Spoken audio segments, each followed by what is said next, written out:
Okay, now that start with ellipse.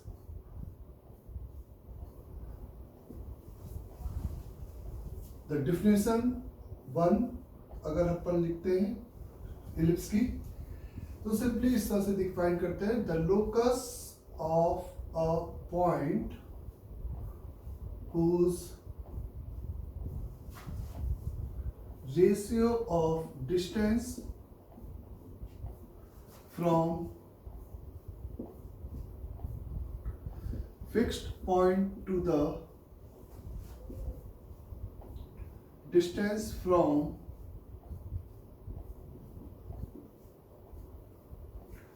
fixed line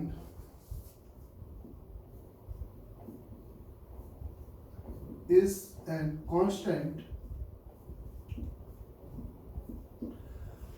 and the constant value the locus of a point whose ratio of the distance from the fixed point to the fixed line is constant and the second constant is the constant ratio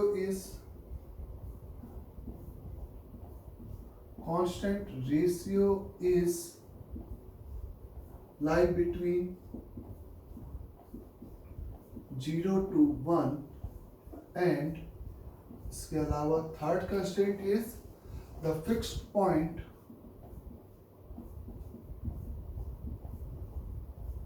does not lie on fixed line.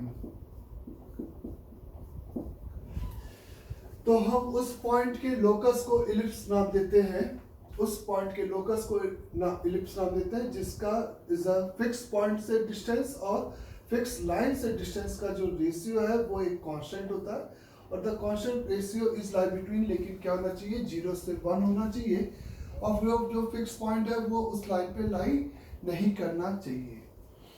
मतलब definition के according अगर अपन simply एक बात करें कि suppose आपके x Y plane में एक लाइन है या किसी भी एक प्लेन है उसमें एक लाइन है और एक फिक्स पॉइंट है, ये कैपिटल L बराबर 0 आपकी एक फिक्स लाइन है और यहाँ पर ये पॉइंट आपका फिक्स्ड है।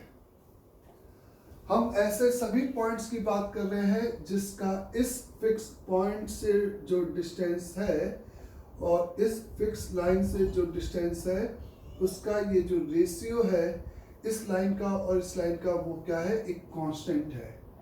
यानी कि द कांस्टेंट इज, और वो फिक्स पॉइंट मैंने इस फिक्स लाइन पे नहीं लिया यानी कि दूर कंसिडर किया है, तो P S divided by P N, क्योंकि पॉइंट का जब भी हम लाइन से डिस्टेंस की बात करते हैं तो हम परपेंडिकुलर डिस्टेंस की बात करते हैं और ये रेशियो एक कांस्टेंट है जहां पर ये रेशियो की जो वैल्यू है वो सिंपली आपकी लाई कर रही है किसके किसके बीच में, 0 और 1 के बीच में। तब हम इस पॉइंट के लोकस को सिंपली यहाँ पर क्या बोलते हैं, इस पॉइंट P के लोकस को वी आर कॉल्ड इलिप्स, अगर ये कंडीशन यहाँ पर फुलफिल हो रही है पॉइंट P के रिस्पेक्ट में। अंडरस्टैंड सभी को? तो नाउ जो फिक्स पॉइंट है S, the fix point is said to be, आपको पता है उसको आप नाम देते हो सिंपल फोकस। जो फिक्स लाइन L बराबर 0 है उसको आप नाम देते हो सिंपल डायरेक्ट्रिक्स। इस जो फिक्स रेशियो है PS और PN का जो रेशियो हम मेंटेन करके चलेंगे जो कि 0 और 1 के बीच का नंबर होगा उसको हम नाम देते हैं सिंपल इनसेंट्रिसिटी ऑफ इलिप्स। तो ये इज अ टर्मिनोलॉजी होती है इलिप्स में, जैसा कि आपको पता है सिंपली। तो अगर हम सिंपली ये कहें कि 2D में is a 2 dimensional XY plane में इफ सिंपल फोकस का कोऑर्डिनेट अगर आपके पास गिवन है अल्फा कॉमा बीटा और इक्वेशन ऑफ डायरेक्ट्रिक्स आपको पता है, डायरेक्ट्रिक्स अगर आपको पता है ax plus B Y plus C बराबर 0 और आपको उस इलिप्स का इनसेंट्रिसिटी पता है, तो ये तीन इंफॉर्मेशन आपको अगर पता है तो आप इक्वेशन ऑफ उस इलिप्स को डिफाइन कर सकते हो। इक्वेशन अभी प्लॉट करना बचा रहेगा, अगर हम केवल इक्वेशन ऑफ एलिप्स की बात करेंगे उस केस में जब हमें ये तीन इंफॉर्मेशन पता है तो इक्वेशन ऑफ एलिप्स सिंपली इसी कंडीशन को, और एग्जामिनर जो आपको इंसेंट्रिसिटी अगर एलिप्स है तो ये हमेशा 0 और 1 के बीच का ही नंबर प्रोवाइड करेगा। और इक्वेशन ऑफ एलिप्स की अगर हम यहाँ पे बात करेंगे तो PS यानी कि हम उस मूविंग पॉइंट का कोऑर्डिनेट जिसका हम लोकस लिख रहे हैं उसको हम पहले h, k लिखते और उसको लास्ट में x, y से रिप्लेस करते, तो हम सिंपली डायरेक्टली यहाँ पर x, y इस पॉइंट का कोऑर्डिनेट कंसीडर करते हुए उसका इज अ फोकस से जो डिस्टेंस है यानी कि under root over x minus alpha का whole square plus y minus simply y minus beta का whole square is equal to e multiplied by Pn यानी कि उस x, y बच्चे ये जनरली अपन अल्फा कॉमा बीटा से यहाँ पे डिस्टेंस लिख देते हैं, लेकिन हमें कहाँ से परपेंडिकुलर डिस्टेंस लिखनी है P से यानी कि x, y से उस वेरिएबल पॉइंट के रिस्पेक्ट में ये परपेंडिकुलर डिस्टेंस भी वेरिएबल होगी। तो पावर वैल्यू मतलब ax प्लस by प्लस का c whole divided by simply under root over a square plus b square, ये आपके पास इक्वेशन ऑफ एलिप्स आ जाएगा जिसका फोकस आप कितना कहोगे alpha comma beta and simply directrix कितनी कहोगे ax plus by plus c बराबर 0, और इंसेंट्रिसिटी आपका यहाँ पर मैंने क्रॉस मल्टीप्लाई करके इसको ऐसे लिख दिया और ये मॉड लिखा है। ओके बच्चे, तो first definition is very simple, उससे हमें इक्वेशन ऑफ एलिप्स लिखने के लिए ये तीन पैरामीटर की जरूरत पड़ेगी, फोकस, उसकी डायरेक्ट्रिक्स और उसकी इंसेंट्रिसिटी, और हम इस डेफिनेशन को लेकर इक्वेशन ऑफ एलिप्स बहुत आसानी से यहाँ पर लिख सकते हैं। अंडरस्टैंड यहाँ तक सभी को? तो ये आपके पास फर्स्ट डेफिनेशन थी एलिप्स की। मेरा कहना था सिंपल सी बात है ना, अगर आप देखो या आप नोटिस करो कि ये तो एक जनरल इक्वेशन ऑफ एलिप्स हो गया जिसके लिए हमें ये तीन पैरामीटर की जरूरत है और सो ऑन इस तरीके से, है ना। अगर आप इस इक्वेशन को सिंपली क्या करते हो, स्क्वायरिंग बोथ साइड, तो the general equation of ellipse की अगर हम बात करें तो आप देखोगे आपको एक 2 डिग्री इक्वेशन मिलेगा। एक जनरल इक्वेशन ऑफ एलिप्स की अगर हम बात करेंगे तो उसमें सिंपली एक क्या मिलेगा, 2 डिग्री इक्वेशन मिलेगा, जो जस्ट अभी इज अल्फा बीटा के टर्म में इक्वेशन लिखा था, उसका बोथ साइड स्क्वायरिंग कर देंगे तो एक सेकेंड डिग्री जनरल इक्वेशन मिलेगा। ax square plus 2hxy plus by square plus 2gx plus 2fy plus c बराबर 0। अंडरस्टैंड सभी को? ये मैंने नया कोफिशिएंट ले लिया, उसको स्क्वायरिंग करके नया कोफिशिएंट का नाम दे दिया। तो मैंने कहा कि एक जनरल इक्वेशन ऑफ एलिप्स इस फॉर्मेट में होगी। द कंडीशन फॉर, लेकिन यही इक्वेशन आपकी पेयर ऑफ स्ट्रेट लाइन, यही इक्वेशन आपकी इस सर्कल, और यही इक्वेशन आपको पैराबोला भी रिप्रेजेंट कर सकता है। तो now the condition for the given equation S, जो स्टैंडर्ड इक्वेशन है, S बराबर 0 रिप्रेजेंट इक्वेशन ऑफ एलिप्स। उस कंडीशन की हम बात करें जिसके लिए ये गिवन इक्वेशन आपका सिंपली एलिप्स को रिप्रेजेंट कर जाए, उसके लिए तुम मेरे से कहोगे the first condition is it is necessary condition हम जो लिख रहे हैं, इस यहाँ पे या तो ऐसे मत लिखो, यहाँ पे लिख दो नेसेसरी कंडीशंस, है ना। नेसेसरी कंडीशन फॉर S बराबर 0 टू रिप्रेजेंट अ एलिप्स। तो अगर S बराबर 0 एक एलिप्स की इक्वेशन को रिप्रेजेंट करे, उसके लिए नेसेसरी कंडीशन है कि डेल्टा यानी कि वो डिटर्मिनेंट याद होगा आपको, A BC, simply F, simply G और ये H, ये आपका क्या होगा, not equal to the zero and H square minus AB is lesser than zero, है ना बच्चे। सिंपली ये एक नेसेसरी कंडीशन है, सफिशिएंट नहीं है, और सफिशिएंट कंडीशन इज ये दो कंडीशन तो होनी चाहिए, उसके अलावा फिर उस इक्वेशन को हम देखते हुए ही डिसाइड कर पाएंगे कि ये आपका इलिप्स को रिप्रेजेंट करेगा या नहीं करेगा। लेकिन ये तो कंडीशन तो हमेशा एप्लीकेबल होनी चाहिए, इस necessary condition for the capital S बराबर 0 to represent a equation of simply ellipse. Understand यहाँ तक। नाउ अगर आप यहाँ पर एक स्टैंडर्ड फॉर्म ऑफ इलिप्स की बात करना चाहते हो, स्टैंडर्ड फॉर्म ऑफ इलिप्स की अगर हम यहाँ पे बात करना चाहते हैं, तो उसके लिए आप फिर से उसी फिगर को कंसिडर करो। इस डेफिनेशन 1 में आपको इक्वेशन ऑफ इलिप्स बताया गया है कि the locus of a point whose distance from the fixed point and the fixed line is the ratio is constant, और वो फिक्स पॉइंट फिक्स लाइन पे लाई नहीं कर रहे, और वो रेशियो आपका 0 और 1 के बीच का नंबर हो, है ना। तो अपने आप से अगर मैं ये सवाल पूछूं, एक मैं इस फिक्स पॉइंट और इस फिक्स लाइन जिसका नाम अपन ने क्या रखा था, डायरेक्ट्रिक्स रखा था, उसके परपेंडिकुलर एक लाइन इस तरह से कंस्ट्रक्ट करता हूं, क्या वो लोकस जो P हम लोग प्लॉट कर रहे हैं, जिसके लिए ये और इसका ratio is the given E के बराबर हो जाए, गिवन E के बराबर हो जाए, तो गिवन E के अगर वो बराबर हो जाए, उसके लिए आप सिंपली यहाँ पे क्या काम करोगे, क्या वो ऐसे पॉइंट इस लाइन पे भी लाई करेंगे, अपने आप से पूछो, क्योंकि ये 90 डिग्री है, तो ऐसे पॉइंट इस लाइन पे भी लाई करेंगे जो कि वही सेम रेशियो E रखेगा। वो क्या वो मिड पॉइंट होगा, नहीं, क्योंकि E आपका 0 और 1 के बीच का है, तो वो पॉइंट S के नेबरहुड पे होगा, तो यानी कि मिड पॉइंट से थोड़ा सा इधर जब भी होगा, गिवन E के लिए वो शिफ्टेड पॉइंट होगा।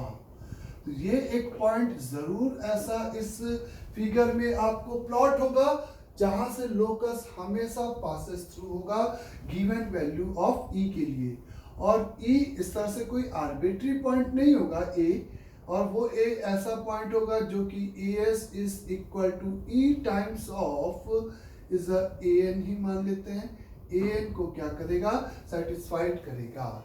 बेसिकली A क्यों लोकस पे हम बोल रहे हैं, क्योंकि A इस बात को क्या कर रहा है, सेटिस्फाइड कि इसका फिक्स पॉइंट और फिक्स लाइन से परपेंडिकुलर डिस्टेंस का रेशियो E के बराबर है।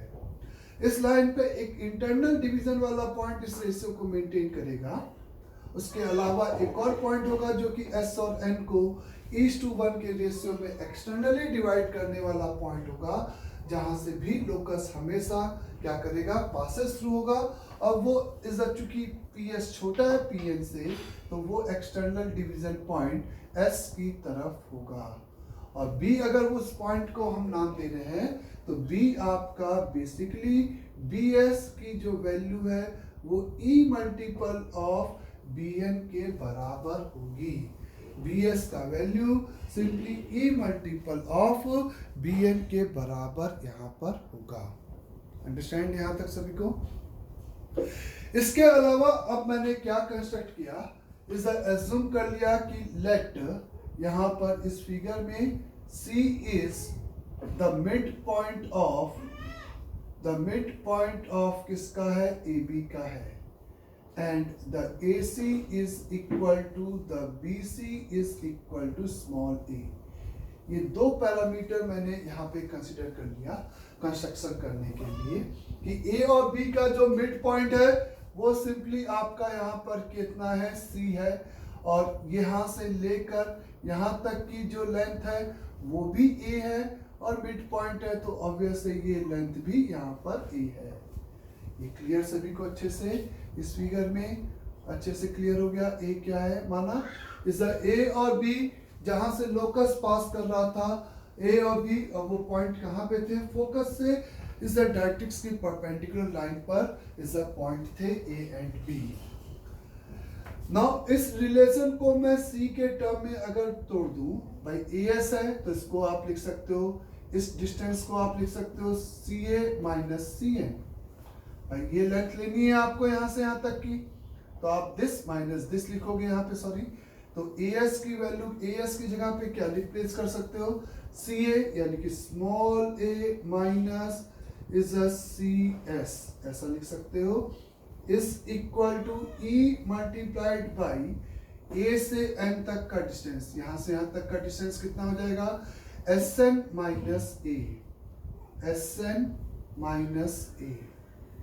यहाँ पे फिर नेक्स्ट इक्वेशन आप लिखते हो बी एस के लिए, बी एस लेंथ को आप सी के टर्म में क्या लिख सकते हो, B C plus C S, B C यानी कि small A plus C S is equate with E multiple of B से एन के डिस्टेंस को आप क्या लिख सकते हो, B C plus C N, B C मतलब ए, तो इज सी एन, ये आपका सी आया होगा, देखो फिर से ए से एन तक के डिस्टेंस को आप लिखोगे सी एन माइनस ए, और यहाँ पर क्या आएगा बच्चे, सी एन प्लस का ए। ये बात सभी को क्लियर अच्छे से।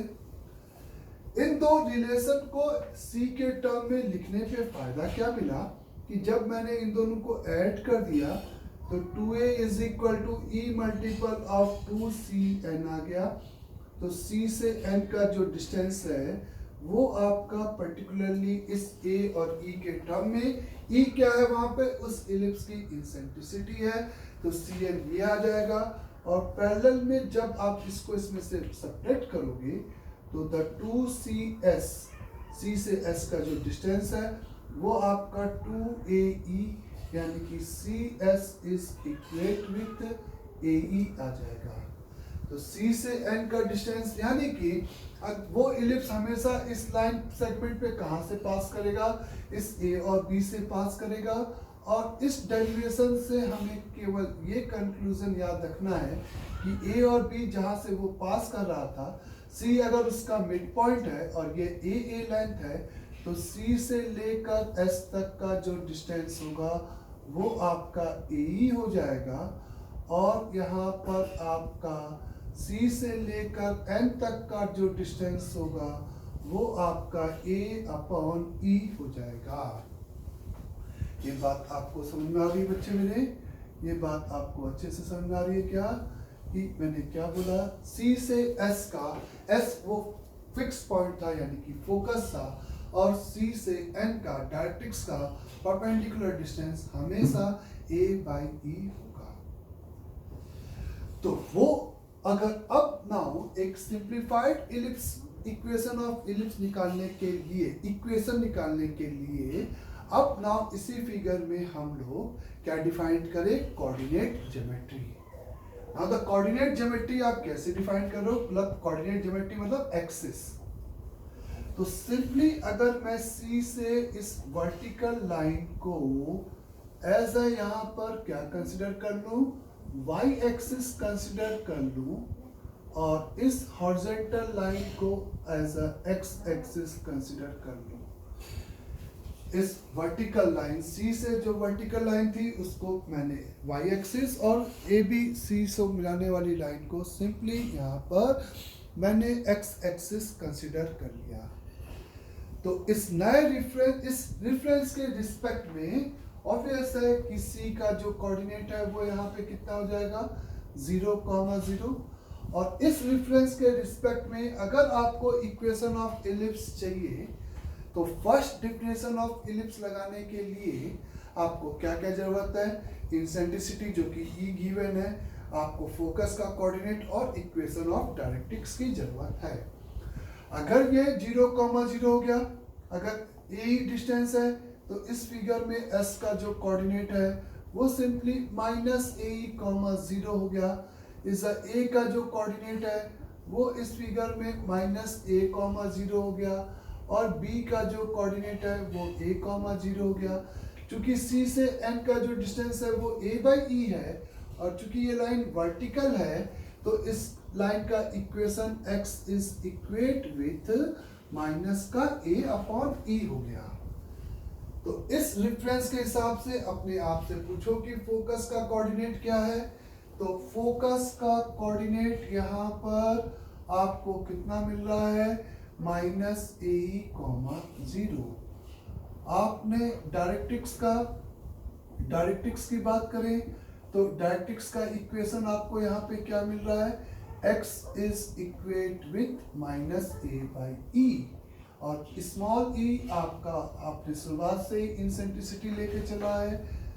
तो इंसेंट्रिसिटी की वैल्यू आपको यहाँ पे कितनी मिली, E मिली है। अगर ये तीन इंफॉर्मेशन आपको पता है तो फर्स्ट डेफिनेशन ऑफ इलिप्स लगाकर बहुत आसानी से आप यहाँ पर first definition of ellipse apply करते हुए बहुत आसानी से आप उस इक्वेशन ऑफ इलिप्स को यहाँ पर लिख सकते हो। और इक्वेशन ऑफ इलिप्स अगर हमें लिखना है तो हमें क्या डेफिनेशन लगानी है, इक्वेशन ऑफ इलिप्स यानी कि P का फोकस से जो डिस्टेंस है यानी कि is the x plus a का whole square plus y square is equal to e whole multiplied by is the x comma y का इस डायरेक्ट्रिक्स से डिस्टेंस यानी कि x plus a divided by e।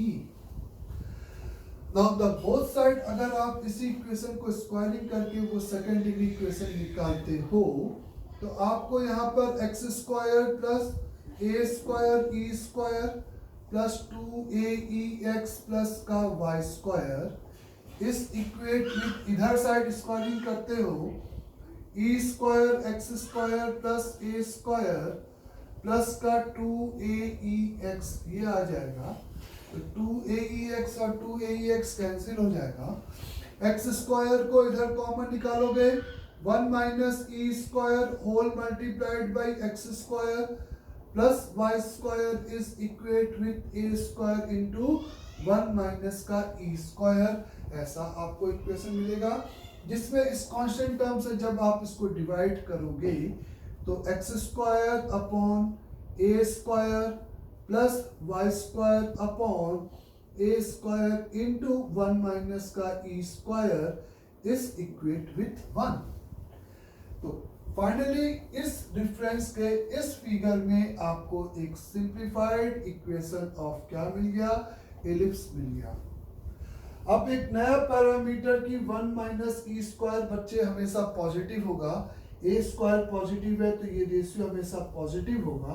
तो इस कांस्टेंट को एक नया कांस्टेंट बी स्क्वायर से रिप्लेस कर सकते हो। तो जब आप बी स्क्वायर से रिप्लेस कर रहे हो तो आप ये बात ध्यान देना कि यहाँ पर आप y को 0 रखोगे। सबसे पहले इस इक्वेशन से रिप्रेजेंट अगर मैं इसी सिस्टम में या इसी रेफरेंस में इस इलिप्स को प्लॉट करूंगा तो वो कैसा होगा, x square plus Y square बराबर 1। इस कर्व की इक्वेशन में x स्क्वायर और y स्क्वायर के टर्म है तो ये बात क्लियर है कि इसका जो भी फिगर होगा वो इस कोऑर्डिनेट एक्सिस के रिस्पेक्ट में सिंपली सिमेट्रिक होगा। इस कोऑर्डिनेट एक्सिस के रिस्पेक्ट में सिंपली यहाँ पर क्या होगा बच्चे, सिमेट्रिक फिगर होगा। ये बात सही है, सभी को अच्छे से क्लियर हुआ है। दूसरा स्टेटमेंट, चूंकि इसका फर्स्ट कोऑर्डिनेट में ये भी पॉजिटिव और कांस्टेंट सम है तो x को बढ़ाएंगे तो y का वैल्यू कम होगा। y को 0 रखोगे तो x इंटरसेप्ट की वैल्यू a आएगी, x को 0 रखोगे तो y इंटरसेप्ट की value a under root 1 minus E square आएगी जो कि a से छोटा होगा। इस केस में आपको दिखाई दे रहा है। तो यहाँ पर इस फिगर में आप मेरे से बोल सकते हो कि ये जो इलिप्स होगा वो इस तरह से सर्कुलर पाथ जैसा ही होगा, बस वो एक तरह से इस तरह से क्या हो जाएगा, चपटा हो जाएगा। इस वाले पॉइंट और ये ए और बी से क्यों पास करेगा ये क्लियर है, सभी को करना भी चाहिए क्योंकि ए और बी आपके लोकस के पॉइंट आप स्टार्टिंग में ही लेके चले थे। इस वाले पॉइंट का जो कोऑर्डिनेट हो जाएगा वो y एक्सिस पे 0 कॉमा प्लस का a into under root over 1 minus का e स्क्वायर हो जाएगा। x को 0 रखोगे और ये वैल्यू मैंने कहा कि a से छोटी है क्योंकि e आपका 0 और 1 के बीच का है, ये डेसिमल नंबर है तो a को छोटा कर देगा। इस वाले पॉइंट का कोऑर्डिनेट इस फिगर में 0 comma minus a under root over 1 minus का ई स्क्वायर, ऐसा आपको मिलेगा। आया सभी को समझे? तो ये आपका यहाँ पर सिंपली एक इक्वेशन ऑफ एलिप्स है, जिसको हम इस एक्स वाई प्लेन में अगर प्लॉट करेंगे तो ये इस तरह से प्लॉट होगा। अंडरस्टैंड सभी को? Now yes is a standard form of ellipse है। इसको अभी हम और डिस्कशन करते हैं थोड़ा सा देर में। सबसे पहले कुछ और इसके अलावा टर्म की बात अगर किया जाए, इसके अलावा और कुछ टर्म की बात यहाँ पे किया जाए तो नाउ मेरी बात समझ आ गया यहाँ तक। एक स्टैंडर्ड इक्वेशन ऑफ एलिप्स को प्लॉट करने के लिए, ये दिखाने के लिए कि इसका प्लॉट सही में ऐसा होता है, उसके लिए पहले इक्वेशन ड्राइव किया गया और फिर उसको प्लॉट किया गया।